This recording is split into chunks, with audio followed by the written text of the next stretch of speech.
बोटीतून संभाजीराजे छत्रपती हे निघालेले आहेत। ही स्पीड बोट आहे।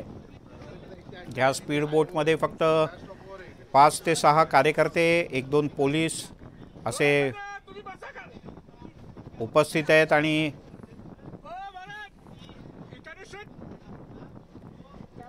हे एवढे 5 ते 6 जणच प्रत्यक्ष आतमध्ये खोलवर समुद्रात जाऊन पाहणी करणार आहेत। बाकीचे कार्यकर्ते अन्य एका बोटीने इथपर्यंत पोहोचणार आहेत। आपण ही लाईव्ह दृश्य पाहतो आहोत गेटवे ऑफ इंडियाच्या परिसरातून। इथून आत गेल्यानंतर साधारण 3 ते 3.5 किलोमीटर अंतरावरती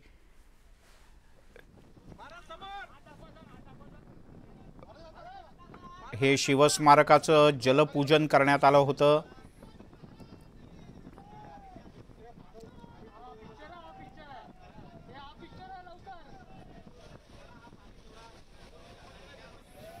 आणि आपण पाहतो आहोत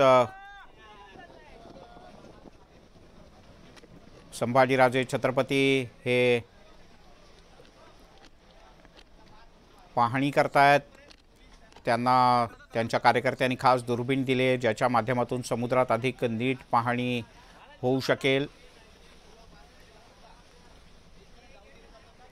श्रीकृष्ण आवटी आपले प्रतिनिधी आपल्यासोबत आहेत। श्रीकृष्ण, 2 बोटीतनं विभागणी करण्यात आले कार्यकर्त्यांची। एका छोट्या स्पीड बोटमधनं संभाजीराजे छत्रपती आणि निवडक 4 कार्यकर्ते आणि बाकी कार्यकर्ते दुसऱ्या बोटीतून। नक्कीच सुरक्षेच्या दृष्टिकोनातून पाहायला गेलं तर पाण्याची सुरक्षेच्या दृष्टिकोनातून पाहायला गेलं तर संभाजीराजे यांनी जे 50 जे त्यांचे कार्यकर्ते आहेत त्यांच्यासोबत दुसऱ्या एका बोटीत आणि स्वतः स्पीड बोट मध्ये आपल्याला संभाजीराजे स्वतः आणि त्यांच्यासोबत त्यांचे कार्यकर्ते देखील 2 कार्यकर्ते आपल्याला पाहायला मिळतात। खरं तर आता आपण दृश्यांमध्ये पाहत असाल तर संभाजीराजे दुर्बिणीने नक्की आपल्याला पाहताना दिसत आहेत की दुर्बिणीतून नक्कीच छत्रपती शिवाजी महाराजांचा जे पुतळ्याचा त्याची देखील पाहणी करताना आपल्याला पाहायला। खरं तर पोलिसांकडून देखील सूचना देण्यात आल्या होत्या की सर्व कार्यकर्ते असतील किंवा सर्व शिवप्रेमी असतील या सर्वांना लाईफ गार्ड जॅकेट देखील देण्यात आलेले आहे। आणि पाहायला गेलं तर संभाजीराजे आपण पाहू शकतो स्पीड बोट मधून आपल्याला या संपूर्ण गोष्टीचा समुद्रात अरबी समुद्रातून आपल्याला पाहणी करताना पाहायला मिळत आहे। मिलिंद बरोबर, आणखीन एक पोलीस असलेली आणखीन एक स्पीड बोट इथे आल्याचं आपल्याला दिसतंय आणि हळूहळू या बोटींचा काफिला आता समुद्रातून पुढे पुढे जातोय।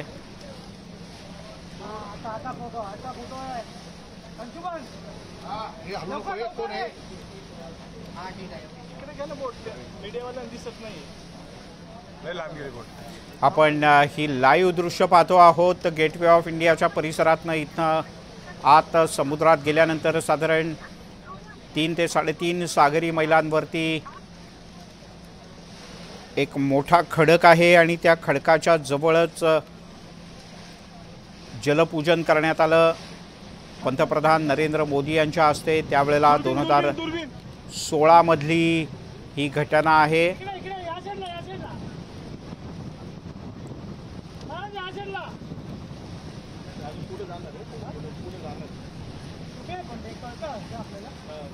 आणि काही पोलीस दिसतात या बोटीमध्ये, तर काही कार्यकर्ते, माध्यमांचे प्रतिनिधी हे सगळेजण इथे येऊन पाहणी करताना आपण पाहतो आहोत।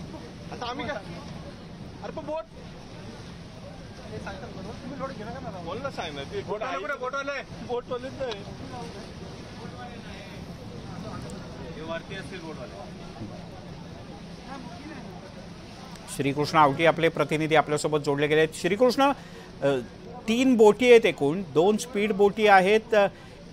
या प्रत्येक बोटीवर कोण कोण आहे, किती कार्यकर्ते आहेत?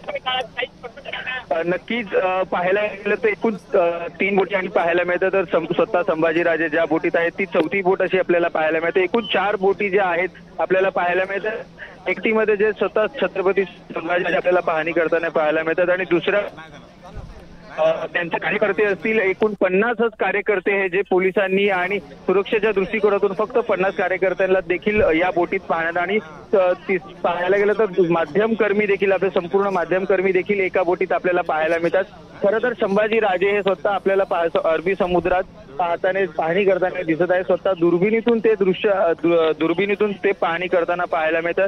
खरं तर सुरक्षेच्या दृष्टिकोनातून मोजक्याच म्हणजे 50च कार्यकर्त्यांना माध्यमातील एकूण असे करून 50च व्यक्तींना किंवा कार्यकर्त्यांना जे अरबी समुद्रामध्ये बोटीमध्ये आपल्याला पाहायला मिळत आहेत.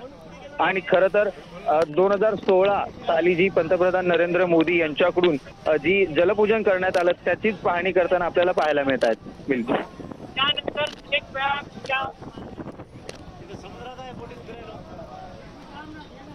आता संभाजीराजे छत्रपती यांच्या बोटीमध्ये कोण कोण आहेत? पोलीस अधिकारी, या नेमक्या ठिकाणाची माहिती सांगणारं कोण कोण या बोटीत आहे?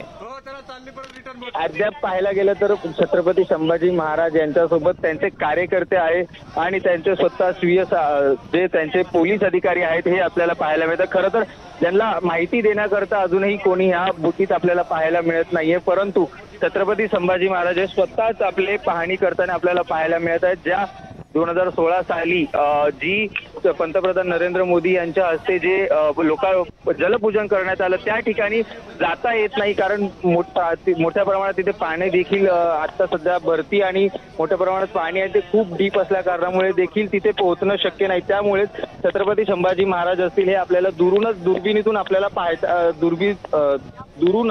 दुर्बिणीतून आपले पाहणी करताना आपल्याला पाहायला दिसत आहेत. कृष्णा, तुर्तास धन्यवाद या सगळ्या माहितीबद्दल.